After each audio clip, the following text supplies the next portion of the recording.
O-Town is an American boy band formed from the first season of the MTV-produced reality television series Making the Band in 2000.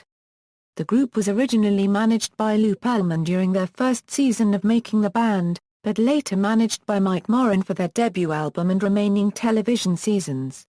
The original members of the band were Jacob Underwood, Ashley Parker Angel, Erik-Michael Estrada, Trevor Penick, and Ikaika Kahoano. Kahoano left the band several weeks after the band was formed and was replaced by Dan Miller. After releasing 2 albums near the end of the boy band fad of the late 1990s and early 2000s, the group disbanded in 2003. They began to reform in 2013 as a quartet after Ashley Parker Angel turned down the offer. Etymology: the band was named after Orlando, Florida, despite the fact that none of the band members came from the city. History, formation, Kahoano's departure and Miller's arrival. O-Town was assembled for the first season of the ABC reality television series Making the Band. Originally Ikaika Kahoano was one of the 5 members selected, but he and his family decided he should go to med school instead, causing him to back out, making way for Dan Miller, who was selected by the 4 remaining members. The ratings of Making the Band was strong enough to warrant a second season. These subsequent seasons depicted their development as a pop group, following their tours and performances, etc. Such events included the development of their second album, O2, their transition to a new record label, and an ongoing struggle to prove themselves as legitimate artists. The third season of Making the Band was broadcast on MTV, instead of the original network, ABC. Self-titled debut album. After season 1, Clive Davis of J Records signed O-Town to his new label. Davis believed in the marketability of the group, and scheduled O-Town to be the label's debut act. Their first release, the eponymous O-Town, boosted by the publicity of the weekly television series, sold more than 1 million copies. Their first single, Liquid Dreams, was the first single to reach number 1 on the Billboard Singles Sales chart without making the airplay chart. The single managed to peak at number 10 on the Billboard Hot 100 chart. However, their novelty as television personalities soon wore off, and O-Town would enjoy only temporary success. Jacob Underwood even commented, on a Making the Band recap of seasons 1 and 2, that after Liquid Dreams, they alone had to prove themselves to the public that they weren't a flash-in-the-pan success. In the late spring of 2001, O-Town released All or Nothing, and the song became their biggest hit of their career as a group. All or Nothing reached number 3 on the Billboard Hot 100, and the song was nominated for numerous awards, including Song of the Year during the 2001 Radio Music Awards. The success of All or Nothing granted them the ability to air another season of Making the Band. Near the end of the third season, O-Town fans and television viewers watched as they tried to take their careers to the next level by writing their own music, earn the respect of their industry peers, and market themselves beyond being labeled as a boys band. They never found the market acceptance they sought. O2, their second album, O2, originally scheduled for the summer of 2002, was delayed numerous times, and as time between their last US single, the moderately successful We Fit Together, and the anticipation of O2, without any new singles to get radio airplay and no new episodes of Making the Band, the popularity of O-Town began to wane. O-Town had burst onto the scene when boy bands and other types of bubblegum pop were beginning to decline and lose their influence. Sales of O-Town's second album, O2, were below expectations.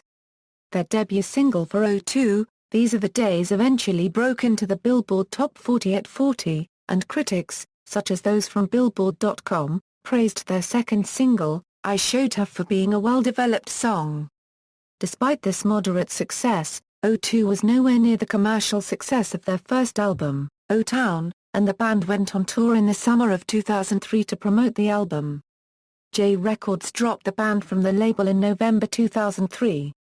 Split, though fans tried to organize campaigns to get O-Town signed to a new label, their efforts met with little success. The group disbanded in late 2003, and O-Town sent a personal email to all their fans, via the now-defunct Inside-O-TOWN.com, thanking them for the great memories and experience they had shared together. In the email, O-Town themselves stated that they had disbanded due to the changing climate of the music industry, along with certain financial problems, hinting that Lou Pearlman and his company, Transcontinental Records, may have been involved with these issues. At that point, Pearlman had already experienced many legal challenges by previous acts managed by his company, Transcontinental, including highly successful acts such as the Backstreet Boys, NSYNC, and Aaron Carter. Solo careers. The members of O-Town moved on to solo careers. The most successful member of the group has been Ashley Parker, who was signed to Universal's Blackground Records, and also given his own reality show on MTV, There and Back. Released in 2006, Ashley's solo debut album was heavily promoted, but did not achieve solid sales numbers. In January 2007, he began playing the role of Link Larkin in the Broadway production of Hairspray. Ex-bandmate, Trevor Penick, now professionally known as T. Scott, was signed to Mach 1 Music, and worked with established industry producer Eddie Golan. The other band members retained a fanbase and had success in their own right, as evidenced by their MySpace profiles. Erik stayed in the music business and went on to collaborate and co-write songs for other artists. Jacob Underwood went on to start his own country band Jacob's Lock. Back in January 2011, rumors were swirling that a reunion was in the works for the band. TMZ reported that Erik, Trevor, Dan and Jacob have returned to the studio to record the follow-up to O2, however, it was confirmed that Ashley Parker Angel declined the offer from the guys. He told TMZ in a following article his explanation. O-Town was one of the greatest chapters of my life, so when the idea of a reunion was brought to me, of course I was intrigued. However, I have made the decision not to be a part of an O-Town reunion. It was a difficult decision, but ultimately necessary to move on with the next chapter of my career. He has, however, given the guys his blessing for them to reunite without him. When interviewed about his rejection, Erik said that the guys eventually come to terms with it, but admitted I would just think he would want to come on board and be a part of it. But he doesn't, and that's cool. The remaining guys continued to pursue the reunion over the next few years, keeping details very private. Reunion as a quartet and Lines and Circles. In October 1, 2013, O-Town launched both Twitter and Facebook official pages, which was confirmed by Erik, Trevor, Dan and Jacob to be the place for news on the group going forward.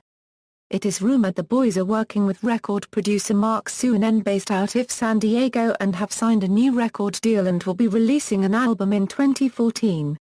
On March 24, 2014, O-Town launched otownofficial.com with a countdown clock.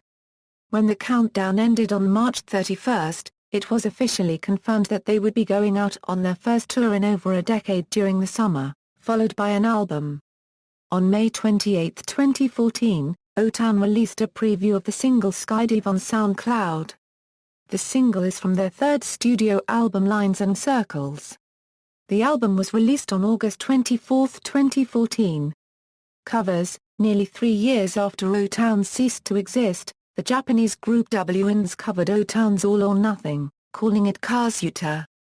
Kazuta was released on May 25, 2006 on W-in single for the song Trial.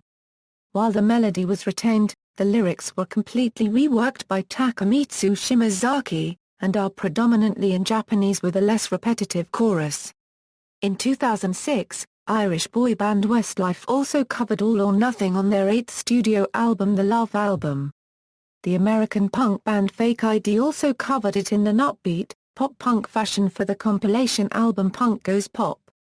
Members, note, those in bold are current members. Discography, albums, singles, references. External links, O-Town official website, O-Town official Twitter page, O-Town official Facebook page.